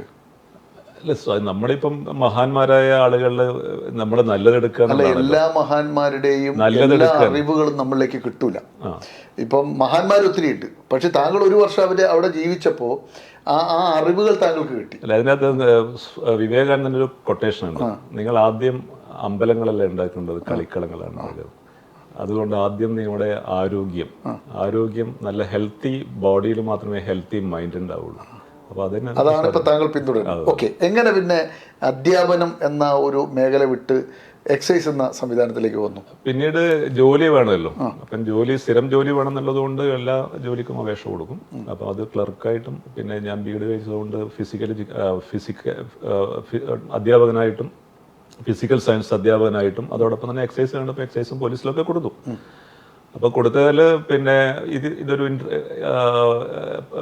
പരീക്ഷ എഴുതി. ഞാൻ ആ സമയത്ത് പരീക്ഷ എഴുതും, പല പരീക്ഷകൾ എഴുതും. അപ്പോൾ ഒരു റാങ്ക് ലിസ്റ്റിൽ വന്നു എന്നൊരു അറിയിപ്പ് വരികയാണ്, ഇന്നേ ദിവസം പിന്നെ SIP ഗ്രൗണ്ട് തിരുവനന്തപുരത്ത് ഒരു ഫിസിക്കൽ ടെസ്റ്റ് ഉണ്ട്, അതിനകത്ത് 8 ഐറ്റം ഉണ്ടാവും, അതിൽ 5 എണ്ണം പാസ്സാവണം, ഇന്നേ ദിവസം ഹാജരാണെന്ന് പറഞ്ഞു. അപ്പോൾ അതിൻ്റെ ഭാഗമായിട്ട് നേരത്തെ തന്നെ ഞാൻ എക്സസൈസും മറ്റും ചെയ്യാറുണ്ട്, തലശ്ശേരി സ്റ്റേഡിയമായിട്ട് ബന്ധപ്പെട്ട് ഓട്ടോ ഒക്കെ ഉള്ളതുകൊണ്ട് ഒന്നും കൂടെ പ്രാക്ടീസ് ചെയ്തു. അങ്ങനെ അവിടെ പോയി 8 ഐറ്റത്തിൽ 5 എണ്ണം. എന്തൊക്കെ ഐറ്റമായിരുന്നു അന്നുണ്ടായിരുന്നത്? Long jump, high jump, short put. എത്ര എണ്ണത്തിൽ ജയിച്ചു വന്ന്? അതിൻ്റെ അകത്ത് എനിക്കൊരു അത് പറയുമ്പോൾ പിന്നെ എനിക്ക് വളരെ ഇഷ്ടപ്പെട്ട സാധനങ്ങൾ ഉണ്ടായിരുന്നു. അപ്പോൾ അത് എല്ലാം വളരെ സിമ്പിളായിട്ട് എനിക്ക് 100 മീറ്റർ ഒക്കെ ചെയ്യാൻ പറ്റും. അപ്പം 1-2 ഐറ്റം ഞാൻ വിട്ടു. പിന്നെ ഒരു ക്രിക്കറ്റ് ബോൾ ത്രോവും, ഞാനൊരു ക്രിക്കറ്ററും കൂടിയാണ്, ബ്രണ്ണൻകോളയിൽ ക്രിക്കറ്റ് കളിച്ചിരുന്നു, ബ്രണ്ണൻകോള ടീമിലുണ്ടായിരുന്നു. അപ്പോൾ ക്രിക്കറ്റ് ത്രോ എനിക്ക് വളരെ സിമ്പിളായിട്ട് ചെയ്യാം. അപ്പോൾ ഞാനത് സെലക്ട് ചെയ്തു. പക്ഷേ എന്തോ ഭാഗ്യത്തിന് വിചാരിച്ച പോലെ പോയില്ല. പിന്നെയുള്ളത് ഒരു ഐറ്റം മാത്രമേ ഉള്ളൂ, അത് റോപ്പ് ക്ലൈമ്പിംഗ് ആണ്. ഞാൻ നേരത്തെ 2 ഒഴിവാക്കിയിട്ടുണ്ട്. റോപ്പ് ക്ലൈമ്പിംഗ് ജീവിതത്തിൽ ചെയ്തിട്ടില്ല. പക്ഷേ ഏതാണ്ട് 3/4 ഭാഗത്തൊക്കെ എത്തിയപ്പോൾ കൈയൊക്കെ ആകെ തളർന്നു. പിന്നീട് താഴോട്ടേക്ക് നോക്കുമ്പോൾ ജീവിതം താഴെയാണ്, ഇനിയിപ്പം മുകളിൽ കയറിയിട്ടില്ലെങ്കിൽ ഇതോടുകൂടി തീരുന്നുള്ളതുകൊണ്ട് എവിടെ നിന്ന് ഒരു ഊർജ്ജം കിട്ടി. അപ്പം താഴെ നിന്ന് ആൾക്കാർ കൈയടിക്കുന്ന ശബ്ദം കേൾക്കുന്നുണ്ട്. പിന്നെ മുകളിൽ തൊട്ടതേ ഓർമ്മയുള്ളൂ, അടിച്ചു കയറി. സുരേഷ്, എൻ്റെ ആദ്യ ചോദ്യം തന്നെ, എക്സൈസിൽ നിന്നൊരു അപ്പോയിൻമെൻറ്റ് കിട്ടിയപ്പോൾ താങ്കൾ ഈ സന്യാസവും ഈ ഇതൊക്കെ നടത്തുന്നതിൽ ആ ചെറുപ്പകാലത്തൊക്കെ മദ്യപിക്കുമായിരുന്നോ? ഇല്ല, ഞാൻ ചെറുപ്പകാലത്തും ഇപ്പോഴും മദ്യപിക്കാറില്ല. മദ്യപിക്കാതെ ഇത്രയും വലിയ സൗഹൃദവും, മാഹി തൊട്ടടുത്ത്, നിങ്ങളുടെ വീട്ടിൽ നിന്ന് 3 കിലോമീറ്റർ 4 കിലോമീറ്റർ പോയാൽ 2 കിലോമീറ്റർ പോയാൽ പള്ളൂർ, 3 കിലോമീറ്റർ പോയാൽ സ്ഥലത്ത് ഏറ്റവും കുറഞ്ഞ വിലക്ക് മദ്യം കിട്ടുന്ന പ്രദേശമാണ്. എന്താ ഒരിക്കലും മദ്യപിക്കേണ്ടി വന്നിട്ടില്ല? മദ്യപിക്കാൻ ടേസ്റ്റ് ചെയ്യേണ്ടി വന്നിട്ടുണ്ട്. അത് ജോലിയുടെ ഭാഗമായിട്ട് ടേസ്റ്റ് ചെയ്യണം. കാരണം പറഞ്ഞാൽ ഒരു മദ്യം പിടിച്ചു കഴിഞ്ഞാൽ അത് മദ്യമാണെന്ന് പ്രാഥമികമായിട്ട് മനസ്സിലാക്കി കോടതി ചോദിക്കും, നിങ്ങൾ ഇതെങ്ങനെയാണ് മദ്യമാണെന്ന് മനസ്സിലായോ? രുചിച്ചും മണത്തും നമുക്ക് പരിശോധിച്ചേ മതിയാവുള്ളൂ. ആ ഒരു ആസ്പെക്റ്റിൽ മാത്രമേ ടേസ്റ്റ് ചെയ്തിട്ടുള്ളൂ. പിന്നെ ഞാൻ നേരത്തെ പറഞ്ഞതുപോലെ ജനിച്ചു വളർന്നത് മുസ്ലിം കമ്മ്യൂണിറ്റിയുടെ ഇടയിലാണ്. അപ്പോൾ അവർക്ക് മദ്യം ഹറാമായിരുന്നു. അത് എങ്ങനെയോ മനസ്സിൽ കൊണ്ടു. അതുകൊണ്ടാണ് അതായിരുന്നു അതിൻ്റെ പ്രധാനപ്പെട്ട. താങ്കൾക്ക് സർവീസിൽ ആദ്യം പോസ്റ്റിംഗ് കിട്ടിയത് എവിടെയാണ്? ഞാൻ 93-ലാണ് എൻ്റെ ട്രെയിനിങ് കഴിഞ്ഞത്. 94-ല് കണ്ണൂർ ഡിവിഷൻ ഓഫീസിൽ. എന്താണ് ആദ്യം കിട്ടുന്ന അസൈൻമെന്റ്? അത് ആദ്യം താങ്കൾക്ക് ലഭിക്കുന്ന ഡ്യൂട്ടി എന്താണ്? അത് പിന്നെ അവിടെ നമ്മുടെ ഇതിൻ്റെ അകത്ത് 2 ടൈപ്പ് ജോലിയുണ്ട്. ഒന്ന് എൻഫോഴ്സ്മെൻറ്റും ഉണ്ട്, ഒന്ന് നമ്മുടെ എസ്റ്റാബ്ലിഷ്മെൻറ്റ് വർക്കും ഉണ്ട്. അന്നും ഉണ്ടോ ഈ രണ്ടും നമ്മൾ തന്നെ ചെയ്യണം എക്സൈസിൽ. അപ്പോൾ അവിടെ എക്സൈസ് ഇൻസ്പെക്ടറായിട്ട് അബ്കാരി സീറ്റ്, അതിലായത് ഈ ലേലമായിട്ടും ലൈസൻസിങ്ങുമായിട്ടും ഉള്ള കാര്യങ്ങളുണ്ട്. അതിലാണ് ഞാൻ ആദ്യമായിട്ട് പോസ്റ്റ് ചെയ്യപ്പെട്ടത്. അത് കോടികൾ മറിയുന്ന ഒരു മേഖല. ആ സമയത്ത് ലേലം നടക്കുന്ന കള്ളുഷാപ്പുകളും ചാരായ ഷാപ്പുകളുടെ ഒരു കാലഘട്ടമാണ്. അപ്പം ലേലം നടക്കുകയാണ്. ലേലം ഒരു അപ്സെറ്റ് പ്രൈസ് ഫിക്സ് ചെയ്തിട്ട് അതിന് മുകളിൽ ഇങ്ങനെ കയറി പോകുന്നതാണ്. അപ്പോൾ അത് നിങ്ങൾ പറഞ്ഞ കോടികൾ മറിയുന്ന ഒരു മേഖലയാണ്. അപ്പോൾ അന്ന് ആദ്യമായിട്ട് ഞാൻ ചെയ്യുന്നത് ഒരു ലൈസൻസിന്റെ കാര്യമായിരുന്നു ആദ്യം ചെയ്തത്. ലൈസൻസ് ഒന്ന് പുതുക്കി കൊടുക്കുന്ന ഒരു കാര്യം, ഫസ്റ്റ് ഡ്യൂട്ടി അതാണ്. ഈ ചാരായം കള്ള് ഷാപ്പുകളുടെ പരിശോധന ഇതിനൊക്കെ ഗാർഡായിട്ട് കൂടെ എങ്ങനെയാണ് ആദ്യം പോസ്റ്റിംഗ് ഇൻസ്പെക്ടറായിട്ട് തന്നെയാണ് ഇൻസ്പെക്ടർ ആ കാലഘട്ടത്തിൽ അതൊരു വലിയ അധോലോകം പോലുള്ളൊരു മേഖലയായിരുന്നു. നമ്മൾ കേട്ടിട്ടുണ്ട് പണ്ട് ഈ വെള്ളാപ്പള്ളി നടേശൻ്റെയൊക്കെ ചാരായം റെയ്ഡ് ചെയ്യുമ്പോൾ സമാന്തര വയർലെസ് സെറ്റുകളുടെ പിടിച്ച വാർത്തകളൊക്കെ എൻ്റെ ഒരു മനസ്സിലുണ്ട്. അപ്പോൾ ആ കാലഘട്ടമൊക്കെ എങ്ങനെയായിരുന്നു? അല്ല, നമ്മുടെ ഞാൻ അധികം ജോലി ചെയ്തത് സർക്കിൾ ഇൻസ്പെക്ടർ ആയതിനു ശേഷമാണ്. നമ്മുടെ ഈ വടക്ക് പ്രത്യേകിച്ചും കണ്ണൂർ ജില്ല പോലുള്ള സ്ഥലങ്ങളിൽ ആ രീതിയിലുള്ള പ്രശ്നങ്ങൾ കുറവായിരുന്നു. ഇന്നത്തെ പോലും ഇന്നും എനിക്ക് തോന്നുന്നു കള്ള് ഷാപ്പുകൾ ഇവിടെയുണ്ട്. കള്ള് ഷാപ്പുകൾ ഉണ്ടെങ്കിലും പാലക്കാട് നിന്ന് വരുന്ന കള്ള് കണ്ണൂർ ജില്ലയിലില്ല. അത് ഇല്ല. പാലക്കാടൻ കള്ള് കണ്ണൂർ ജില്ലയിൽ വിൽക്കുന്നില്ല. ഇവിടെ നിന്ന് ഉൽപ്പാദിപ്പിച്ച് ഉള്ള കള്ളുകൾ മാത്രമാണ് കണ്ണൂർ ജില്ലയിൽ വിൽക്കുന്നത്. അത് തൊഴിലാളികളും പക്ഷേ അത്രയും കള്ള് മതിയോ ഇവിടെ? കള്ള് ഷാപ്പ് അടയ്ക്കും.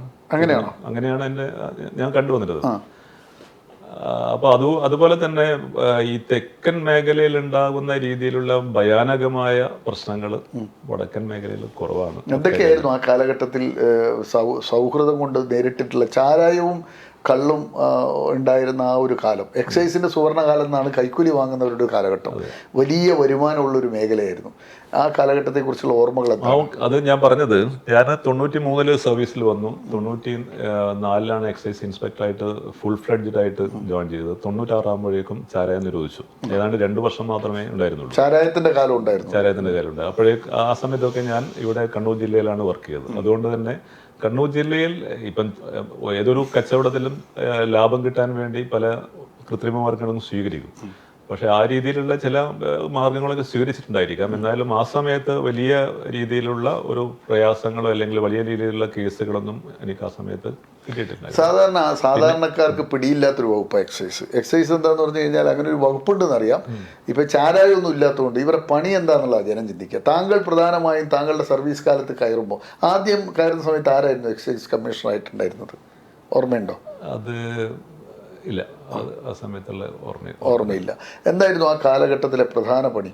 അല്ല, അന്ന് ചാരായം നാട്ടിൻപുറങ്ങളിലൊക്കെ വലിയ രീതിയിൽ ചാരായം മാറ്റുന്നൊരു കാലഘട്ടം ഉണ്ടായിരുന്നു. ചാരായം കുടിൽ വ്യവസായം പോലെ നടത്തുന്നൊരു സമയം ഉണ്ടായിരുന്നു. എനിക്ക് തോന്നുന്നു പ്രത്യേകിച്ചും മലാല് പോലെ സ്ഥലങ്ങളിലൊക്കെ തന്നെ ചാരായം കുടിൽ വ്യവസായം പോലെ. അപ്പം ഞാൻ കൂത്തുപറമ്പിലുള്ള സമയത്തൊക്കെ നമ്മൾ റെയ്ഡ് പോകുമ്പം അന്ന് ഈ മൊബൈൽ സംവിധാനങ്ങളൊന്നും ഇല്ലാത്തത് കൊണ്ട് നമ്മുടെ വണ്ടി കാണുമ്പം ഇവരിങ്ങനെ കൂക്കി വിളിക്കും, വിസിലടിക്കും. ഒരു വിസിലിട്ട് അടുത്ത വിസിൽ. അപ്പോഴേക്കും തന്നെ അവിടെ ആ മലയിലെ മൊത്തം വിവരങ്ങൾ അറിയും. അവർ സാധന സാമഗ്രികളൊക്കെ മാറ്റും. ഞാൻ വേറൊരു കാര്യം മനസ്സിലാക്കിയത്, ഓരോ വീടിൻ്റെ അങ്ങനെയല്ല, ഒരു സ്ഥലത്തെ പറ്റി മോശം പറയല്ല. അപ്പോൾ അതിൻ്റെ സൈഡിൽ ഇങ്ങനെ കന്നാസുകളിൽ വാറ്റി ചാരായം റോഡ് സൈഡിൽ വെക്കും. ഒരു ജീപ്പ് വന്നിട്ട് ഇതെല്ലാം കൂടെ ശേഖരിച്ച് പോകുന്നൊരു സംവിധാനം അന്നുണ്ടായിരുന്നു. പക്ഷെ അവിടെ പറയുന്നൊരു കാര്യം, മാലൂരിലെ അന്നത്തെ പ്രസിഡന്റ് ഒരു ടീച്ചറായിരുന്നു. ആ ടീച്ചറുടെ നേതൃത്വത്തിൽ, ടീച്ചറുടെ പേര് ഞാൻ പെട്ടെന്ന് വിട്ടു, ആ ടീച്ചറുടെ നേതൃത്വത്തിൽ വലിയ രീതിയിലൊരു വലിയ ജനകീയ ഇതുണ്ടാവുകയും എല്ലാ എക്സൈസും പോലീസും റവന്യൂ ഉൾപ്പെടെയുള്ള ആളുകളെ സംഘടിപ്പിച്ചുകൊണ്ട് വീടാന്തരം കയറി ഇത് എന്തായാലും അവസാനിപ്പിക്കണമെന്ന് പറഞ്ഞ് ബോധ്യപ്പെടുത്തുകയും, അങ്ങനെ ബോധ്യപ്പെട്ടതിന് അടിസ്ഥാനത്തിൽ കുറേ ആൾക്കാരെ മാറി. വീണ്ടും ഇത് തുടർന്ന ആൾക്കാരെ കുഞ്ഞുമാത ടീച്ചറുടെ നേതൃത്വത്തിലാണ് പോയത്. എന്നിട്ട് അത് വീണ്ടും അപ്പൊ അല്ലാത്തവരെ ഒന്നും കൂടെ ഭീഷണിപ്പെടുത്തി. അതും കഴിഞ്ഞിട്ടുള്ളവരെ മാത്രമേ കേസെടുത്തിട്ടുള്ളൂ. അപ്പോൾ ആ സമയത്ത് മാലൂരിലെ ഒരു പ്രശ്നം എന്ന് പറഞ്ഞാൽ ഒരു സാമൂഹിക പ്രശ്നം കൂടിയായിരുന്നു. അവിടുത്തെ പെൺകുട്ടികൾക്ക് കല്യാണം വരെ വരാത്തൊരവസ്ഥ അന്നുണ്ടായിരുന്നു. അതാണ് ടീച്ചറെ പോലെ ഞാനുണ്ടായിരുന്നു. അന്ന് VK മുഹമ്മദ് എന്ന് പറഞ്ഞ എക്സൈസ് ഇൻസ്പെക്ടർ, അദ്ദേഹം കൂത്തുപറമ്പ് ഇൻസ്പെക്ടർ ആയിരുന്നു. കൂത്തുപറമ്പ് സർക്കിളിലെ ഇൻസ്പെക്ടർ ആയിരുന്നു ഞാൻ. രണ്ടാളും ഒരേ റേഞ്ചാണ്. പക്ഷെ കുറച്ചും കൂടെ പുള്ളി പ്രിവെന്റീവ് ഓഫീസറായി വന്നതുകൊണ്ട് കുറച്ചുകൂടെ ജനകീയതയും കുറച്ചുകൂടെ ആളുകളും ഒരു ബന്ധമുള്ളത് കൊണ്ട് പുള്ളിയാണ് അതിന് കൂടുതൽ കുഞ്ഞുമാത ടീച്ചറായിട്ട് നേതൃത്വം എന്തൊക്കെ ഓപ്പറേഷൻസ് ആണ് നടത്തിയിരുന്നത്? അത് ഒന്നാമത് ഈ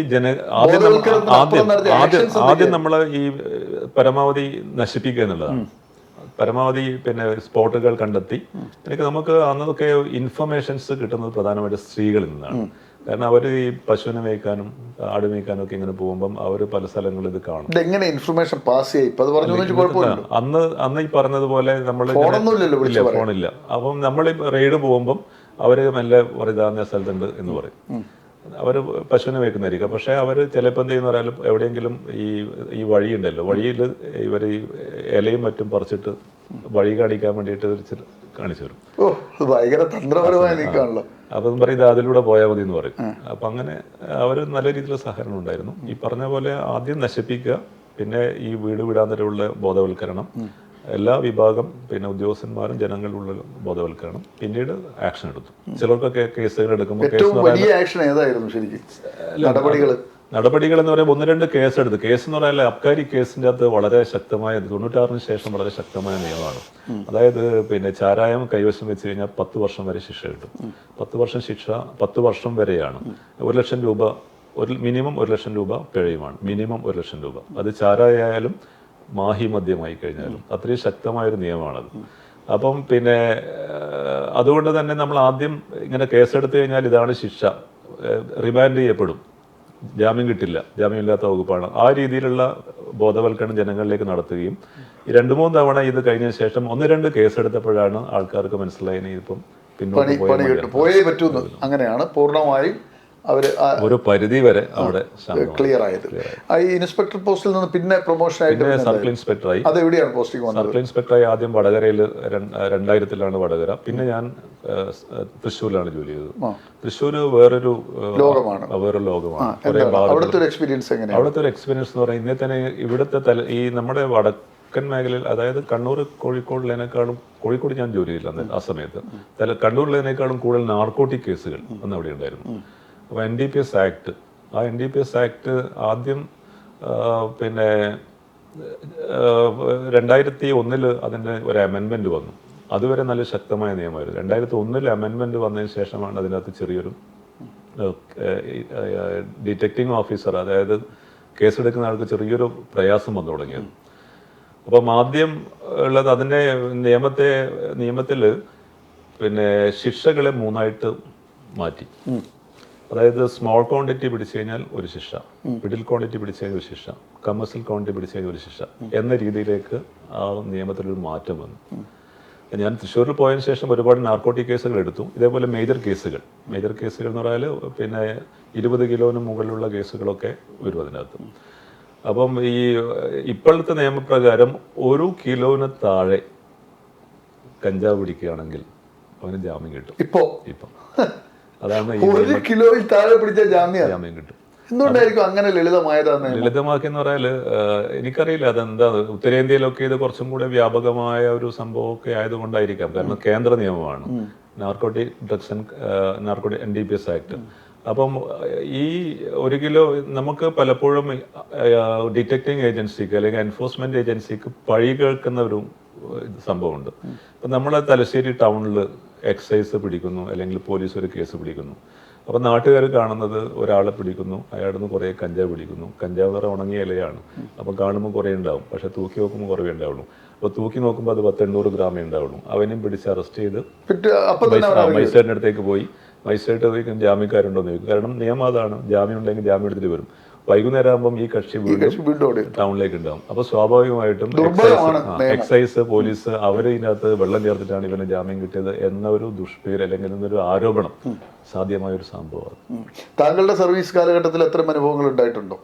അല്ല, എനിക്ക് എതിരെ പിന്നെ ഞാൻ ഒരുപാട് കേസ് എടുത്തിട്ടുണ്ട്. പ്രത്യേകിച്ച് തൃശ്ശൂരിൽ ഞാൻ പറഞ്ഞില്ലേ, തൃശ്ശൂരിൽ നാർക്കോട്ടിക് കേസുകൾ ഒരുപാട് എടുത്തിട്ടുണ്ടായിരുന്നു. അപ്പം ചിലപ്പോഴൊക്കെ ചില ഭീഷണികളൊക്കെ ഉണ്ടാവും. വീടുകൾ ഞാൻ തൃശ്ശൂരിലുള്ള സമയത്ത് വീട്ടിൽ ഭാര്യയെ വിളിച്ച് ഭീഷണിപ്പെടുത്ത സംഭവങ്ങളൊക്കെ ഉണ്ട്. ഈ രാഷ്ട്രീയക്കാരുടെ ഇടപെടൽ എങ്ങനെയാണ് ഈ നാർക്കോട്ടിക് കേസുകളിലൊക്കെ? സാധാരണ എൻ്റെ ഒരു അനുഭവത്തിൽ രാഷ്ട്രീയക്കാർ അധികം ഇതിനകത്ത് ഇടപെടാറില്ല. കേസെടുത്തു കഴിഞ്ഞാൽ ഇടപെടാറില്ല. ഇനിയിപ്പം ചിലപ്പോഴൊക്കെ അവർ സമ്മർദ്ദം ഉണ്ടാവുമല്ലോ, പല രീതിയിൽ അവർക്ക് പല ബന്ധങ്ങളും ഉണ്ടാവും, എല്ലാ ആൾക്കാരും. അപ്പോൾ അവർ അന്വേഷിക്കും, ഇങ്ങനെ ഒരു കേസ് എടുത്തിട്ടുണ്ടല്ലോ, എന്താ അതിൻ്റെ അവസ്ഥ. ഞാൻ ചോദിച്ചെന്ന് മാത്രമേ ഉള്ളൂ. ഓഫീസറായ രീതിയിൽ ആരും തന്നെ നിർബന്ധിച്ച് ആ കേസ് ഒഴിവാക്കണമെന്നോ ജാമ്യം കൊടുക്കണമെന്നോ ആ രീതിയിലൊന്നും ഒരു ഇടപെടലുണ്ടായില്ല. എൻ്റെ 28 വർഷ സർവീസിൽ അങ്ങനെയാണ്. അത് എല്ലാ രാഷ്ട്രീയ പാർട്ടിക്കാരും അന്വേഷിക്കും, കാരണം അവർ ജനപ്രതിനിധികൾ അല്ലെങ്കിൽ ജനങ്ങളിൽ ഇടപെടുന്ന ആളുകളായതുകൊണ്ട് വന്ന് അന്വേഷിക്കും, എന്താ കാര്യങ്ങളായിരിക്കും. ഞാൻ ചോദിച്ചു, അത്രയേ ഉള്ളൂ. 28 വർഷം ഒത്തിരി IAS IPSകാർ താങ്കളുടെ മേധാവിയായി. ജോയിന്റ് കമ്മീഷൻ പോസ്റ്റിലേക്ക് എത്ര വർഷത്തിന് ശേഷമാണ് വരുന്നത്? ഞാൻ ഇൻസ്പെക്ടർ പോസ്റ്റിൽ നിന്ന് നേരെ ഏത് പോസ്റ്റിലേക്കാണ് പിന്നെ വരിക? ഇൻസ്പെക്ടറായി, സർക്കിൾ ഇൻസ്പെക്ടറായി, അസിസ്റ്റന്റ് കമ്മീഷണറായി, ഡെപ്യൂട്ടി കമ്മീഷണറായി, ദെൻ ജോയിന്റ് കമ്മീഷണർ. കമ്മീഷണർ തൊട്ട് താഴെയാണ് ജോയിന്റ് കമ്മീഷൻ. അതിന് മുകളിൽ വേറെ പിന്നെ IAS പോസ്റ്റുകൾ മാത്രമേ ഉള്ളൂ. IAS ഉണ്ടെങ്കിലും അപ്പോൾ എക്സൈസിൽ ഒരു രണ്ടാമനാണ്, എക്സൈസിൽ രണ്ടാമനാണ്. കമ്മീഷണർ കഴിഞ്ഞാൽ പിന്നെ ജോയിന്റ് കമ്മീഷണർ. അല്ല, അതിന് മുമ്പ് ഇടയിൽ ഒരു അഡീഷണൽ കമ്മീഷൻ ഉണ്ട്, അത് IPS ആണ്. IPS അല്ലെങ്കിൽ IAS ആയിരിക്കും അല്ലേ? 28 വർഷം. എന്താണ് 28 വർഷം കഴിഞ്ഞ് സർവീസ് കാലഘട്ടത്തിൽ താങ്കൾ ഈ ഒരു മേഖലയിലൂടെ കടന്നു പോകുമ്പോൾ താങ്കൾക്ക് നൽകിയ അനുഭവം എന്താണ്? 28 വർഷം ഇത് ഒരുപാട് കേസുകൾ കണ്ടെത്തിയെന്നതല്ല അപ്പുറത്തേക്ക് നമ്മൾ പിന്നീട് എനിക്ക് തോന്നുന്നു ഇടതുപക്ഷ ഗവൺമെൻറ് 2016 അധികാരത്തിൽ വന്നതിന് ശേഷം വിമുക്തി എന്ന് പറഞ്ഞുകൊണ്ടുള്ള ഒരു വിമുക്തി പ്രോഗ്രാം ഉണ്ടായിരുന്നു. അത് ജനകീയ രീതിയിൽ ലഹരിക്കെതിരെയിട്ടുള്ള ബോധവൽക്കരണ പ്രവർത്തനങ്ങൾ, അതിൽ വളരെ സജീവമായിട്ട് ഇടപെടാൻ എനിക്ക് സാധിച്ചിട്ടുണ്ട്. അപ്പോൾ അത് സ്കൂളുകളും ക്ലബ്ബുകളും പിന്നെ അല്ലെങ്കിൽ നാട്ടിൻപുറത്തുള്ള റെസിഡൻഷ്യൽ ഏരിയ, അങ്ങനെ ഒരു വിശാലമായ ഒരു ലോകം നമുക്ക്, എനിക്ക് മാത്രമല്ല എക്സൈസുകാർക്ക് തുറന്നു കിട്ടിയിട്ടുണ്ട്. അപ്പോൾ അതുകൊണ്ട് തന്നെ ജനങ്ങളുമായി സംവദിക്കാനും നമ്മുടെ ലഹരി വിരുദ്ധ പ്രവർത്തനങ്ങൾ ജനങ്ങളിലേക്ക് എത്തിക്കാനും ജനങ്ങളുമായിട്ട് കൂടുതൽ അടുക്കാനും അതുകൊണ്ടുള്ള വേറൊരു ഗുണം, എൻഫോഴ്സ്മെന്റ് അത് ഗുണം ചെയ്യുന്നുണ്ട്. അപ്പം ജനങ്ങൾക്ക് സ്വാഭാവികമായിട്ടും നമ്മളിൽ വിശ്വാസം ഉണ്ടാകുമ്പോൾ അത്തരത്തിലുള്ള ഇൻഫർമേഷൻസ് കിട്ടുകയും അത് കേസെടുക്കാനും സഹായിച്ചിട്ടുണ്ട്. ഈ ലഹരിയിലേക്ക് താങ്കൾ ഒത്തിരി വിമുക്തിയൊക്കെ പ്രവർത്തിച്ചല്ലോ, ആളുകൾ കൂടുതലും ഈ ലഹരിയിലേക്ക് അടിമപ്പെട്ടു പോകുന്നതിൻ്റെ ഒരു മനഃശാസ്ത്രം താങ്കൾ എങ്ങനെയാണ് കാണുന്നത്? വളരെ മോശം അവസ്ഥയിലൊക്കെ മനുഷ്യർ കാണും. ഇന്നിപ്പോൾ കഴിഞ്ഞ ദിവസം കൂത്തുപറമ്പിൽ ഒരു സീരിയൽ നടി വലിയ സീനാണ് ഉണ്ടാക്കിയത്. തലശ്ശേരി നഗരത്തിൽ ഒരു യുവതി മദ്യപിച്ച് ലക്കുകെട്ട് വാഹനമായിട്ട് വന്നവരെ മുഴുവൻ അടിച്ചു വീഴ്ത്തിയ സംഭവം ഉണ്ടായിട്ടുണ്ട്. എന്തുകൊണ്ടാണ് ഇങ്ങനെ ഒരു അട്രോസിറ്റിയിലേക്കും ഈ അവസ്ഥയിലേക്കും മനുഷ്യൻ പോകുന്നതിൻ്റെ ഒരു ശരാശരി കാരണം എന്താണ്? അല്ല, ഒരു സൈക്കോളജിക്കലി മനുഷ്യന്മാർ ലഹരിയോട് താല്പര്യം സ്വാഭാവികമായിട്ടുണ്ടാവും. അത് എന്തുകൊണ്ട്? അത് നമ്മുടെ ഒരു പിന്നെ സൈക്കോളജിക്കലായുള്ളൊരു കാര്യമാണ്. ഇപ്പം സെക്സ് ആയി കഴിഞ്ഞാലും ലഹരി ആയി കഴിഞ്ഞാലും ഉണ്ടാകുന്ന ഒരു ഇതാണ്. അതിനെ സപ്രസ് ചെയ്യുക എന്നുള്ളതാണ് ഒരു കാര്യം. അപ്പം അത് പിന്നെ അതുകൊണ്ടാണ് ഈ വിമുക്തി പോലുള്ള കാര്യങ്ങൾ, ആ ലഹരി ഉപയോഗിച്ചു കഴിഞ്ഞാൽ ഉണ്ടാകുന്ന പ്രയാസങ്ങൾ, അത് ശാരീരിക പ്രയാസങ്ങളും മാനസിക പ്രയാസങ്ങളും ഒക്കെ തന്നെ അവരെ ബോധവൽക്കരിക്കുക. ആ ഒരു പിന്നെ ലഹരിയിലേക്ക് വഴിപ്പെടാതിരിക്കാൻ അവരുടെ ഊർജം, അവരുടെ താല്പര്യങ്ങൾ മറ്റ് മേഖലകളിലേക്ക് മാറ്റിയെടുക്കുക എന്നതാണ്. അത് ഏറ്റവും നല്ലത് സ്പോർട്സാണ് കൂടുതൽ കോൺസെൻട്രേറ്റ് ചെയ്യുന്നത്. പിന്നെ അടുത്ത താങ്കൾ ഈ സർവീസിന് 28 വർഷം പൂർത്തിയാക്കി ഇറങ്ങുമ്പോൾ മുന്നിൽ എന്തായിരുന്നു? കാരണം ഇതൊരു ഭയങ്കര പ്രൗഢിയുള്ളൊരു പോസ്റ്റാണല്ലോ. സല്യൂട്ട് ചെയ്യാൻ ആളുകൾ, വലിയ സംവിധാനം, എക്സൈസിൽ തന്നെ 2ാം സ്ഥാനത്ത് നിന്ന് അധികാരത്തിൽ നിന്ന് ഇറങ്ങുകയാണ്. രാഷ്ട്രീയക്കാർ മന്ത്രിസ്ഥാനം നഷ്ടപ്പെട്ട് ഇങ്ങനെ ഇറങ്ങുന്നത് പോലെ അവർക്ക് പിന്നെ സാധ്യതയുണ്ട്. താങ്കൾ ഇറങ്ങുമ്പോൾ ഉണ്ടായ ഒരു മാനസിക വ്യവഹാരം എന്തായിരുന്നു? അല്ല, ആ സമയത്ത് സർവീസ് ഉണ്ടാകുന്ന സമയത്ത് എല്ലാ ദിവസവും രാവിലെ എഴുന്നേൽക്കുന്നത് മുതൽ ഒരു മാനസിക പിരിമുറുക്കം ഉണ്ടാകും. മാനസിക പിരിമുറുക്കം എന്ന് പറയാൻ, ഇപ്പം ഞാൻ ജോയിന്റ് കമ്മീഷൻ ആയിരിക്കുമ്പം 5 ജില്ലകളിലുള്ള റിപ്പോർട്ടിംഗ്, 5 ജില്ലകളിൽ നടക്കുന്ന ദൈനംദിന റിപ്പോർട്ടിംഗ്. ഡെപ്യൂട്ടി കമ്മീഷൻ ആകുമ്പോൾ 5 ജില്ലകളുടെ ചുമതലയാണ് ജോയിന്റ് കമ്മീഷണർക്ക് അല്ലേ? അതെ. ആ 5 ജില്ലകളിൽ നടക്കുന്ന അത് രാവിലെ തന്നെ അതിൻ്റെ എത്ര കേസുകൾ എടുത്തു, അതിനകത്ത് ക്വാണ്ടിറ്റി എത്രയാണ്, എന്തെങ്കിലും ഇൻസിഡൻസ്.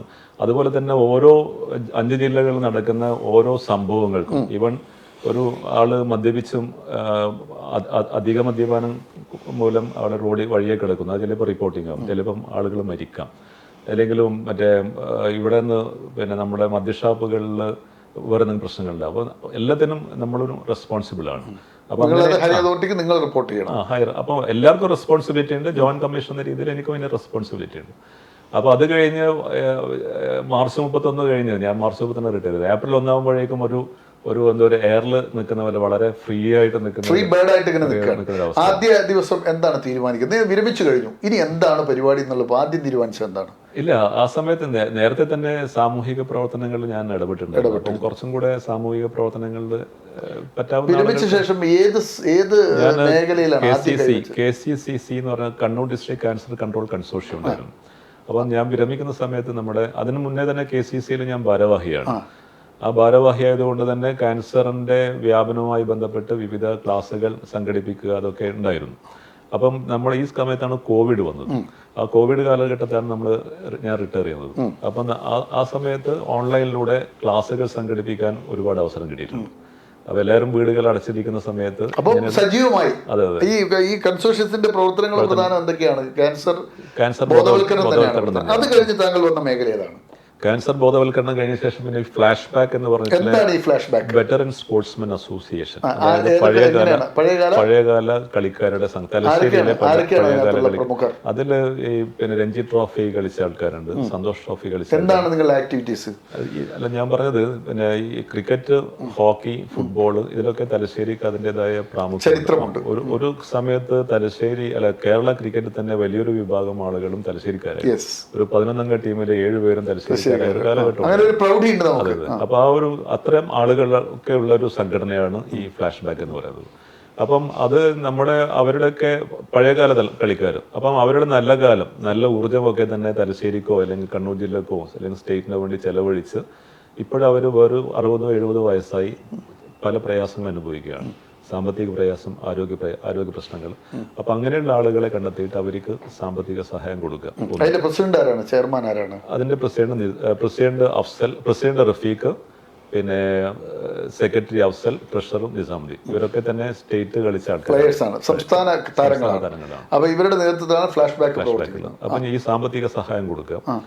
എന്തൊക്കെ ആക്ടിവിറ്റീസ് ആണ് പ്രധാനമായിട്ട്? സാമ്പത്തിക സഹായം കൊടുക്കുക. പിന്നെ വളർന്നു വരുന്ന താരങ്ങൾ ഇപ്പൊ നമ്മളൊരു അക്കാഡമി ആരംഭിച്ചിട്ടുണ്ട്, അത്ലറ്റിക് അക്കാഡമി.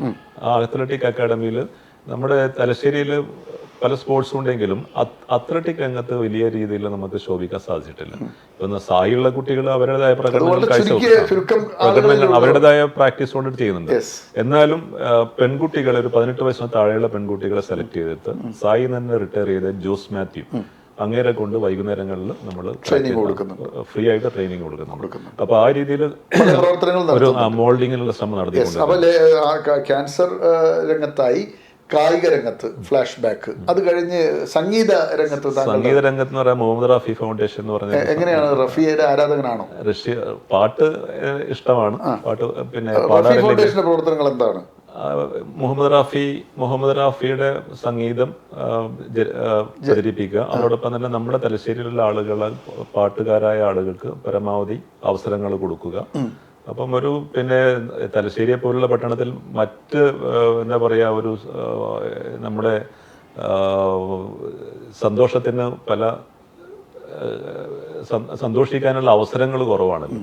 അപ്പം ഇങ്ങനെയുള്ള കലാപരിപാടികളും സർഗാത്മക പരിപാടികളിലേക്കൊക്കെ ജനങ്ങളെ റഫി ഫൗണ്ടേഷൻ താങ്കളുടെ ഒപ്പമുള്ള നേതൃത്വ നിരയിലുള്ള ആളുകളാണ്. നേതൃത്വ നിരയിൽ നേരത്തെ നാസർ ലാമിർ ആയിരുന്നു ഉണ്ടായിരുന്നത്. നാസർ ലാമിർ ഉണ്ടായിരുന്നു. പിന്നെ സക്കറിയ ഉണ്ടായിരുന്നു. സക്കറിയ, അങ്ങനെയുള്ള ആളുകൾ. പ്രവാസി വ്യവസായി അല്ല, നമ്മുടെ ഫുഡ് ഗ്രെയിൻസ് സക്കറിയ. അപ്പം നാസർ ഇപ്പം മാറിയതിനു ശേഷം അസ്ലം ആര്യ ഗ്രൂപ്പിന്റെ അസ്ലം ആര്യയാണ് അതിന്റെ സെക്രട്ടറി. പ്രസിഡന്റ് ഇവൻ തന്നെ, ഇയാൾ തന്നെയാണ് നമ്മുടെ സക്കറിയ. പിന്നെ താങ്കൾ എന്താണ് tele fitness Challengers? Tele fitness challenges ഞാൻ പറഞ്ഞല്ലോ, നമ്മൾ ഈ സ്പോർട്സിനോട് താല്പര്യമുള്ള ആൾ. നേരത്തെ തലശ്ശേരി സ്റ്റേഡിയമായിട്ട് ബന്ധപ്പെട്ട് പ്രവർത്തിക്കാറുണ്ട്. ഇടക്കാലത്ത് തലശ്ശേരി സ്റ്റേഡിയം കുറെ കാലം അടച്ചിട്ടു. അപ്പം റോഡുമലൂടെയാണ് നടക്കാറ്. ഇപ്പം നമുക്ക് നല്ലൊരു അന്താരാഷ്ട്ര നിലവാരമുള്ള ഒരു സ്റ്റേഡിയം നമ്മുടെ ബഹുമാനപ്പെട്ട താങ്കളുടെ ശിഷ്യന്റെ സ്പീക്കറുടെ ഒരു പ്രധാനപ്പെട്ട താല്പര്യത്തോടു കൂടി നമുക്ക് കിട്ടിയ സംഭാവനയാണത്. അപ്പം രാവിലെകളിൽ ആളുകൾ ഇപ്പം തലശ്ശേരി സ്റ്റേഡിയം കാണാൻ തന്നെ വരുന്നുണ്ട്. ഇപ്പൊ തലശ്ശേരി ആ സിന്തറ്റിക് ട്രാക്കിൽ ജീവിതത്തിൽ കാലെടുത്ത് വെക്കാത്ത ആൾക്കാർക്കുള്ള കാലെടുത്ത് വെക്കുമ്പോൾ ഉണ്ടാകുന്ന ഒരു വൈകാരികമായ ഒരു അനുഭവമാണ്. അപ്പൊ പിന്നീട് ആൾക്കാർ ഇങ്ങനെ നടന്നു തുടങ്ങുന്നു. അപ്പൊ ഇങ്ങനെ ആൾക്കാർ രാവിലെ ഇങ്ങനെ നടക്കുന്നു. അപ്പൊ എല്ലാവരും ഇങ്ങനെ നടക്കുന്നു. കണ്ടാൽ ഹായ് പറയും, ചിലപ്പോൾ ഓവർടേക്ക് ചെയ്യുമ്പോൾ ഒരു ഹായ് പറയും. അത്ര മാത്രമേ ഉണ്ടായുള്ളൂ. അതിനിടയിലാണ് ഒരു മൂസക്കുട്ടി എന്ന് പറഞ്ഞ ഒരാൾ അപ്പൊ എന്നോട് പറഞ്ഞു, നിങ്ങൾ നേരത്തെ എക്സസൈസ് ഒക്കെ ചെയ്താലും നമുക്ക് കുറച്ച് പേർക്ക് കൂടെ ഒന്ന് നിങ്ങൾ എക്സസൈസ് കാണിച്ചു തന്നായിരുന്നു, നമുക്കും കൂടെ ചെയ്യാമല്ലോ എന്ന് പറഞ്ഞു. നമ്മൾ ശരി, ആയിക്കോട്ടെ, നമുക്ക് ചെയ്യാം. ഒരു മ്യൂസിക്കൽ ഇൻസ്ട്രുമെന്റും കൂടി ഉണ്ടെങ്കിൽ കുറച്ചും കൂടെ ഇതിന്റെ ഒരു പ്രയാസങ്ങൾ അനുഭവിക്കാതെ നമുക്ക് ചെയ്യാൻ പറ്റുന്നു.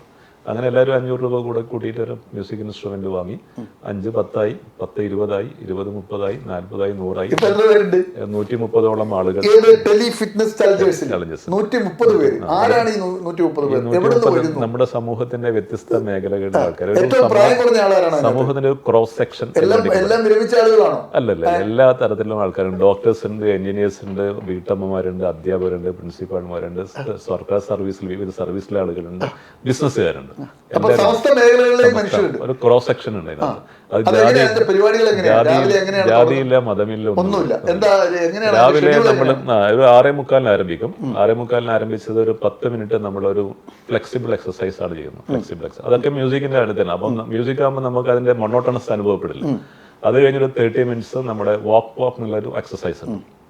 നടത്തം തന്നെയാണോ? അല്ലല്ല, അവിടെ നടക്കും. അതോടൊപ്പം തന്നെ നമ്മളെല്ലാ മൂവ്മെന്റ്സും മുന്നോട്ടും പിന്നോട്ടും എല്ലാം വരും അതിനകത്ത്. നമ്മുടെ ശരീരത്തിന് വേണ്ട എല്ലാ ചലനങ്ങളും സമന്വയിപ്പിച്ചുകൊണ്ടുള്ള ഒരു പ്രോഗ്രാമാണ്.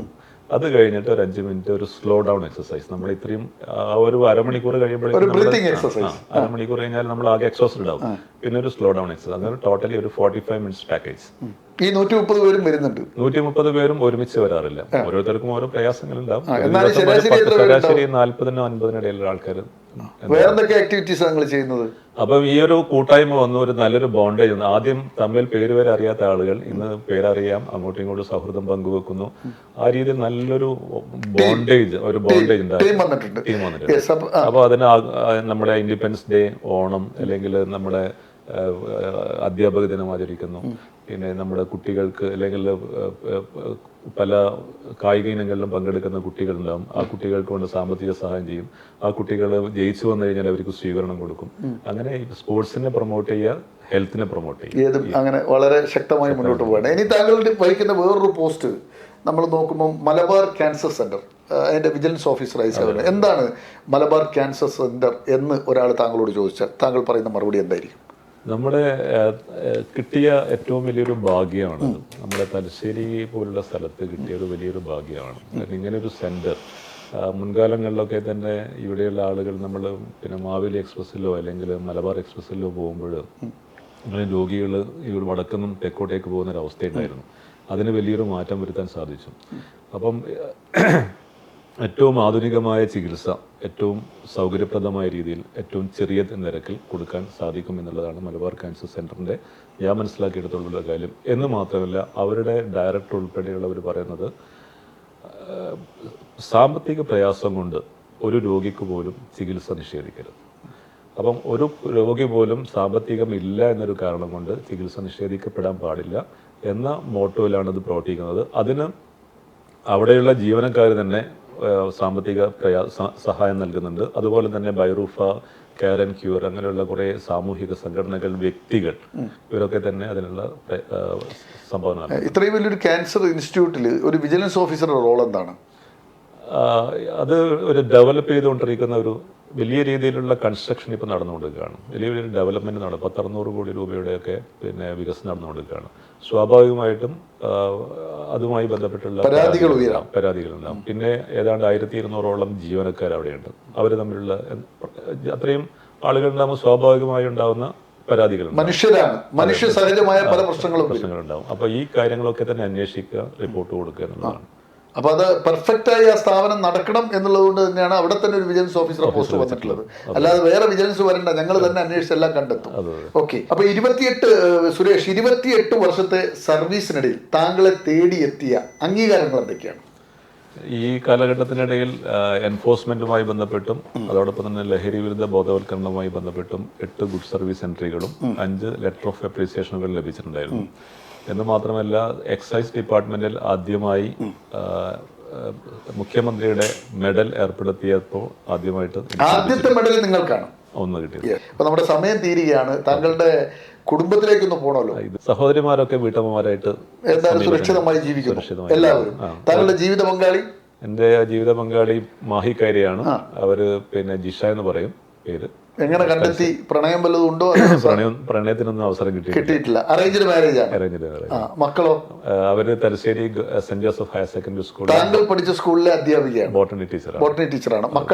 മക്കൾ 2 പേര്. അനുപം എസ് കൃഷ്ണ എഞ്ചിനീയറിംഗ് കഴിഞ്ഞു, ഇപ്പോഴ് MRF എഞ്ചിനീയറായിട്ട് ജോലി ചെയ്യുന്നു. യെസ്. രണ്ടാമത്തെ ആള് മകൾ Hitha S Krishna Mangalapuram saint Aloysius കോളേജിൽ ഡിഗ്രി പഠിക്കുന്നു. യെസ്. നമ്മുടെ സമയം തീരുകയാണ്.